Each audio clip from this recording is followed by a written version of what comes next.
नमस्कार साथियों, इस वर्ष के जून माह से आप सभी भारतीय सोयाबीन अनुसंधान संस्थान के साथ लगातार जुड़े रहे।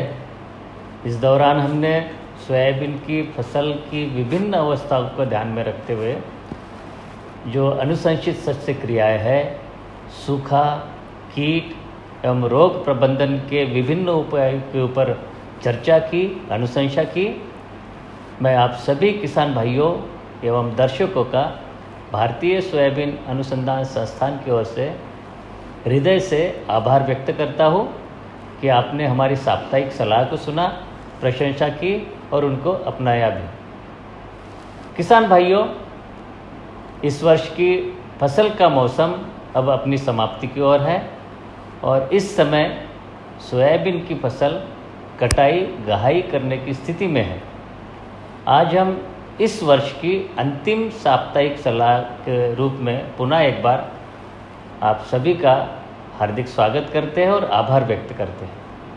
किसान भाइयों, जैसे कि बताया गया है, मानसून अपनी समाप्ति पर है और विगत दिनों से जो बारिश हो रही थी, जिसके कारण हमारे किसान भाई अपनी फसल की कटाई नहीं कर पा रहे थे, लेकिन अब जबकि बारिश रुक गई है, आपको सलाह है कि अपनी फसल की शीघ्र कटाई करें। किसान भाइयों, अब ये जानना आवश्यक है कि कटाई का समय कैसे निर्धारित करें।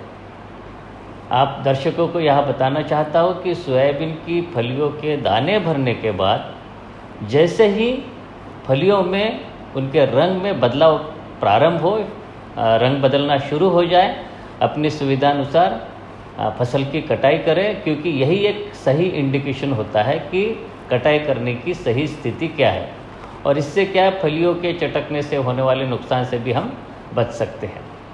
किसान भाइयों, कई बार यह भी देखा गया है कि कुछ किसान पत्तियों के झड़ने का इंतज़ार करते रहते हैं। यहाँ पर मैं आप सभी को यह बताना चाहूँगा कि कुछ विशेष स्थितियों में फलियों का रंग बदलना तो शुरू हो जाता है, लेकिन पत्तियाँ हरी ही रहती है। इसलिए आप फलियों के रंग में होने वाले बदलाव को ही कटाई का सही संकेत मानें। अब उसके बाद में सोयाबीन की कटी हुई फसल को धूप में सुखाने के लिए खेत में ही 2-3 दिन छोड़ दें और उसके बाद में उसको इकट्ठा करें, ढेर लगाएं और उसके बाद में गहाई के लिए व्यवस्था करें। यदि तुरंत गहाई करना संभव नहीं हो तो कटी हुई या सुखाई गई फसल को सुरक्षित स्थान पर इकट्ठा कर ले और उसका ढेर लगाएं और तारपोलिन से उसको ढक कर रख दें, जिससे कि जो चटकने से होने वाले नुकसान को हम बचा जा सके। किसान भाइयों, जो किसान भाई अगले साल के लिए इसी साल की जो सोयाबीन उत्पादन हुआ है उसको बीज के रूप में रखना चाहते हैं, तो आपको यह ध्यान में रखना होगा कि जो आम थ्रेशर पे जब हम सोयाबीन की थ्रेशिंग करते हैं तो उससे बीज को चोट पहुंचती है, वो उगवई शक्ति उसकी कम हो जाती है।